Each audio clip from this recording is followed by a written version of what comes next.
दबंग गरीब परिवार से डरा धमकाकर कर रहे हैं 50,000 रुपए की मांग।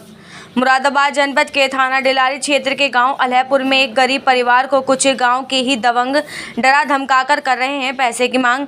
आपको बताते चलें कि गांव अलहपुर निवासी मुन्ना पुत्र नन्हे सिंह ने पुलिस को दिए गए प्रार्थना पत्र में आरोप लगाते हुए बताया कि गांव का ही विनेश पुत्र चुन्नी सिंह आए दिन मेरे साथ झगड़े में गाली गलौज करता रहता है। पीड़ित मुन्ना ने बताया कि मैंने गाटा संख्या 47 में से 5 डेसिमल जमीन 2013 में राजवती जी से खरीदी थी। राजवती को पैसे देकर वकील द्वारा स्टाम्प पर नो एंट्री कराकर लिखवा दिया था। उसके बाद मुझे प्रधानमंत्री आवास योजना का लाभ मिला और मुझे पैसे अपने पास से खर्च करके 2 कमरे बना लिए लगभग 11 वर्षों में से, और मेरा परिवार उसी मकान में रह रहा है। उसके बाद राजवती कुछ समय तक मेरे पास रही, फिर उसकी मृत्यु हो गई, जिसमें राजवती के जेठ का लड़का विनेश पुत्र चुन्नी सिंह विवाद करता रहता है और कहता है कि ये ज़मीन तो मेरे चाची की है, जिसमें मुन्ना सिंह ने ज़मीन खरीदने के पेपर भी दिखा दिए। लेकिन विनेश और उसका साथी, जो कि तथाकथित पत्रकार है, मुझे और मेरी पत्नी को डरा धमकाकर 50,000 रुपये की मांग कर रहा है। पैसे की मांग न पूरी होने पर झूठे मुकदमे में फंसाने की धमकी दे रहा है।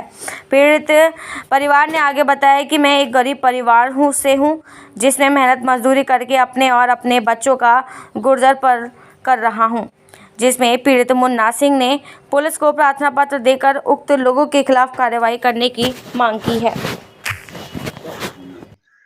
तेज बोलो। मुन्ना सिंह, क्या समस्या है? समस्या यह है, कौन सा गाँव है? यह अल्लाहपुर है। अल्लाहपुर। क्या समस्या है? समस्या यह है, 13-14 साल पहले मैंने ये हवेली खरीदी थी जी। राजवती जी से। राजवती जी। अब उनका एक लड़का, उनका वो है जेठ का लड़का जी। 13 से 14 साल बाद वो ऑब्जेक्शन उठाता है, कहता क्या है, नाम है उसका? विनेश नाम है उसका जी। तो अब वो आपत्ति लगाता है कि ये हवेली खाली करवा दी जाए, और रोज रोज दूसरे चौथे दिन जो है एप्लीकेशन लगाता है। उसने मुझे परेशान कर रखा है। अच्छा, जिससे आपने जब हवेली खरीदी थी वो जीवित है इस समय? जी, जब मैंने खरीदी थी वो जिंदा थी। जी। अच्छा, क्या प्रूफ है आपके पास इसमें? मेरे पास एक नोटरी स्टाम्प है, जी। तहसील का लिखा हुआ जी। उस पर ये कागज मेरे पास है, जिससे आपने जमीन खरीदी थी। तो अब कब से परेशान कर रहा है? अब शुरुआत में तो उसने परेशान नहीं करा, अब जो है करीब 15-20 दिन से ज़्यादा मुझको परेशान करता है, और मुझे जान से मारने की भी धमकी देता है, या तो हवेली खाली कर दे, नहीं तो मैं जान से भी मार दूँगा।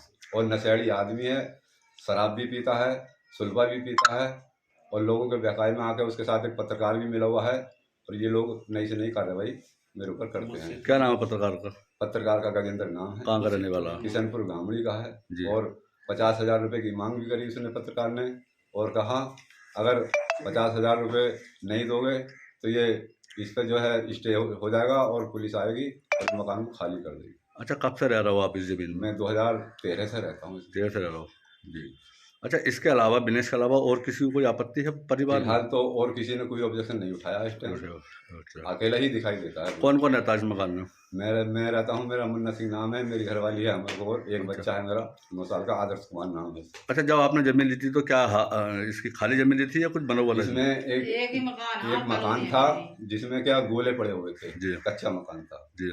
उसके बाद मुझे सरकारी आवास मिला, तो मैंने सरकार की मदद के सारे कुछ अपने पास से करा और ये मकान बनाया, और इस पर लिंटर डाला, तब मेरी छत पक्की। आप क्या चाहते हो? अब मैं चाहता हूँ इस समस्या का समाधान हो, और ये मेरे घर मेरे पास रहना चाहिए। मैं बेघर हो जाऊँगा फिर मैं कहाँ जाऊँ? भूमि हूँ मैं, मजदूर हूँ, बिल्कुल सुबह शाम मजदूरी करनी है और लाना और ताज़ी खाना है मुझे।